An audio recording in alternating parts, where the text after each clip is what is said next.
लड़की हूँ, लड़ सकती हूँ। यकीन मानिए इस नारे में तो है बहुत ज़्यादा ऊर्जा, जुनून भी है। जो चार दीवारी के अंदर लड़की थी और कभी कह नहीं सकती थी कि हम भी लड़ सकते हैं, तो इस नारे में वो अपने मन में भी गुनगुनाती है कि मैं लड़की हूँ, लड़ सकती हूँ। तो जो गुनगुना सकता है लड़ाई को लेकर के, एक दिन ज्वाला बन के फूट भी सकता है, बशर्ते हम महिलाओं को कोई साथ नहीं देता, कोई सहयोग नहीं देता। खास करके जब एक महिला और जब एक बेटी समाज से बाहर निकलती है तो पहले वही समाज उसको ताने मारता है, वही समाज उसको डैमेज करना चाहता है, जिस समाज को एक नए शिखर तक ले जाने का प्रयास करती है और एक लड़की ही।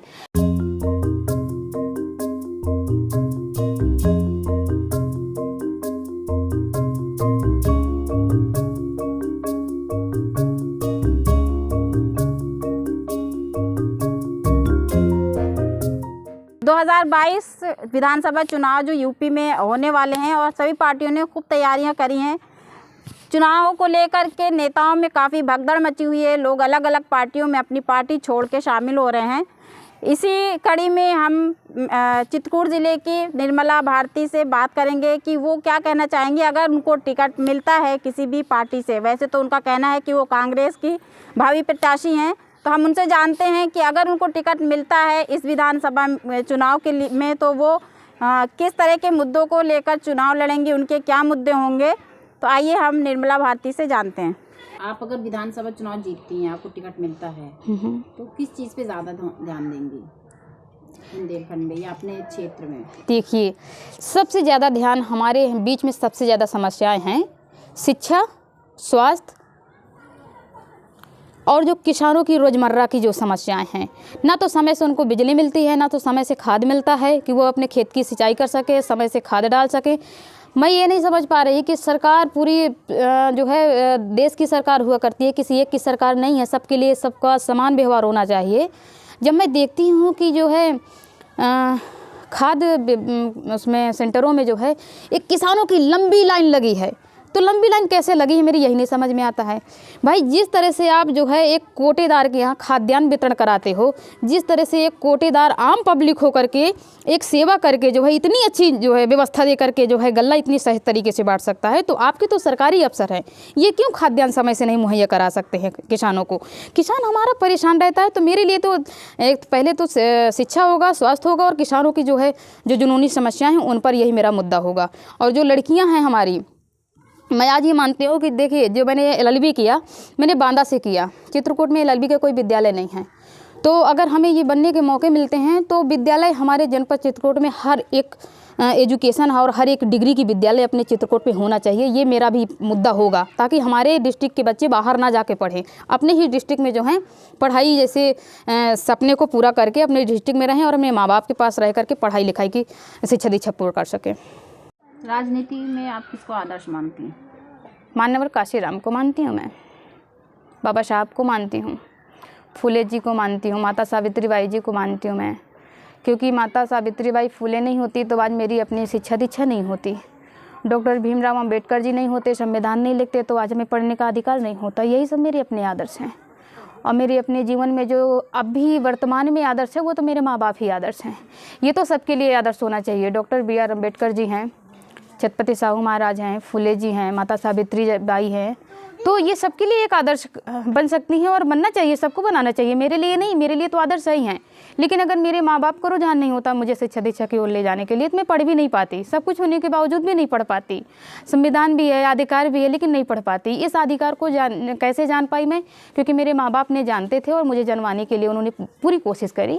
तो मुझे नाज है अपने माँ बाप पर, गर्व है अपने माँ बाप पर कि उन्होंने मुझे शिक्षा दीक्षा से जोड़ करके एक समाज की कड़ी में जो है कड़ी बनने का मौका दिया। अभी तक आप बसपा के सपोर्ट में रही हैं? नहीं, मैं किसी के सपोर्ट पे नहीं रही। किस पार्टी को ज्वाइन करना चाहेंगे आप? मैंने तो पार्टी कांग्रेस की ही ज्वाइन करा है। पहले तो यही कहा जाता था कि आप बसपा और किसान के साथ जुड़ी हुई हैं। नहीं, मैं बसपा पे नहीं थी, मैं किसानों के साथ थी। किसानों के साथ थी नहीं, किसानों के साथ हूँ।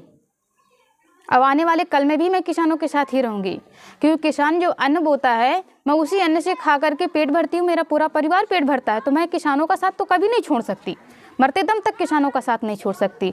और जितना हो सकेगा किसानों की समस्याओं के लिए, समस्याओं के समाधान के लिए मैं हमेशा खड़ी रहूँगी, हर मोड़ में खड़ी रहूँगी। किसानों का और मेरा कभी साथ नहीं छूटने वाला है। अभी आपने कांग्रेस ज्वाइन किया है जी। अगर आपको टिकट कांग्रेस से नहीं मिला तो क्या आप दूसरी पार्टी में जाएंगे? बिल्कुल नहीं। दल बदलू नेताओं पे क्या कहना चाहेंगे? मैं दल बदलू नेताओं के लिए कहूँगी कि जो दल बदल सकते हैं, कभी जब कोई एक पार्टी जब ज्वाइन करते हैं ना, तो वो कहते हैं कि हम अपने परिवार पे आ गए। अगर जब कोई व्यक्ति अपने परिवार से मिलता है, परिवार से जुड़ता है ना, तो फिर समय आने पर परिवार को छोड़ता नहीं है, परिवार को दरकिनार नहीं करता। और जो ये नेता हैं दल बदलते हैं, इनकी अपना कोई वजूद नहीं है। अगर वजूद होता तो शायद दल बदलने वाली ऐसी कोई बात ना होती, और उसी पार्टी को मजबूत करते जिस पार्टी में हैं। अगर टिकट नहीं मिला तो दल बदलने की सोच रख लेते हैं, दल भी बदलते हैं, तो ऐसा नहीं होना चाहिए। हम जिसकी छत्रछाया में काम करते हैं उस छत्रछाया को मजबूत करना चाहिए, और जो नेता हैं उनको चुनाव लड़ना ही लड़ना नहीं दिखना चाहिए, कभी लड़ाने का भी मौका और मन बनाना चाहिए कि अगर हमसे बेहतर कोई कैंडिडेट है तो उसको सपोर्ट करो और चुनाव लड़ाओ। तो जो कुछ ऐसे नेता होते हैं ना कि हर जगह वही दाल दाल खाना चाहते हैं, तो वही बंदर के सलीके उछलते हैं और इधर उधर जाते हैं। जब एक महिला जो है 4 बजे उठती है और खेत जाती है, एक बोझ चारा काटती है, घर में रखती है, गाय भैंस को चारा डालती है, फिर जो है चूल्हा चौका करती है, खाना बनाती है, अगर बच्चा स्कूल जाने लायक है तो उसको तैयार करती है, रूखा सूखा उसके डब्बे में डालती है और स्कूल भेजती है, फिर पुनः वो घर के काम में लग जाती है। तो जब एक औरत इतना कुछ कर सकती है तो हम लड़कियाँ क्या नहीं कर सकते, हम युवा क्या नहीं कर सकते, आसमान छू सकते हैं। इसी भारत की प्रधानमंत्री रहीं इंदिरा गांधी जी रहीं, प्रतिभा पाटिल जी राष्ट्रपति जी रहीं, और रानी लक्ष्मीबाई ने जो अपना इतिहास रचा वो भी एक लड़की ही थी। तो एक लड़कियां इतना कुछ कर सकती हैं, बशर्ते हम अपनी शक्ति को पहचान नहीं पाते। कभी कभी पहचानते तो हैं, लेकिन समाज का जो एक भयावह स्थिति बनी है ना इस समय कुरीतियों का, उसका भी डर रहता है लड़कियों का, इसलिए लड़कियां आगे नहीं बढ़ती। लेकिन हम हर चुनौती को स्वीकार करके मैं आगे बढ़ूंगी। जो मुझे माँ बाप ने मौका दिया है आगे निकलने का, मैं इस रास्ते को जो है कभी बंद नहीं होने दूंगी। मैं तो आगे बढ़ूंगी। अगर मैं आगे बढ़ूंगी तो निश्चित तौर से आज भले समाज हमें उपेक्षित दृष्टि से देखे कि नहीं एक लड़की है, इसको आगे नहीं निकलना चाहिए और घर में रहना चाहिए, समाज का काम नहीं करना चाहिए, सिर्फ पढ़ना चाहिए, और एक सही समय पे हो जाए तो शादी कर दो, बस इतना ही समाज के जो है ज़िंदगी में इनके सोच रहती है। लेकिन अगर मैं आगे बढ़ूंगी तो निश्चित तौर से आने वाले कल में मेरे भी मोहल्ले की लड़कियां सोचेंगी कि अगर नहीं फला की लड़की कर सकती है, फला बहन कर सकती है, तो हम भी कर सकते हैं। तो एक रुझान पैदा होगा, बशर्ते हमें कदम बढ़ाने की ज़रूरत है। पहला त्याग मेरा होगा, पहला बलिदान मेरा होगा, तो निश्चित तौर से आगे लड़कियाँ आकर के बलिदान और त्याग की परिभाषा को समझ करके और अपने अंदर भी ये सोच लाएंगे कि नहीं समाज के लिए हमें भी त्याग करना चाहिए। दोस्तों, कोरोना एक बार फिर से अपने पैर पसार रहा है। अपनी सुरक्षा के लिए अपने हाथ बार बार साबुन से धोएं या फिर सैनिटाइजर का इस्तेमाल करें। खांसते और छींकते समय रुमाल या टिश्यू पेपर का इस्तेमाल करें। बिना हाथ धोए अपने आंख, मुंह, नाक को ना छुएं। यदि आपको खांसी, बुखार, जुखाम है तो डॉक्टर से संपर्क करें। और हाँ, बिना काम के बाहर ना निकलें। अपना और अपनों का ख्याल रखें। खबर लहरिया, आपकी खबर आपकी भाषा।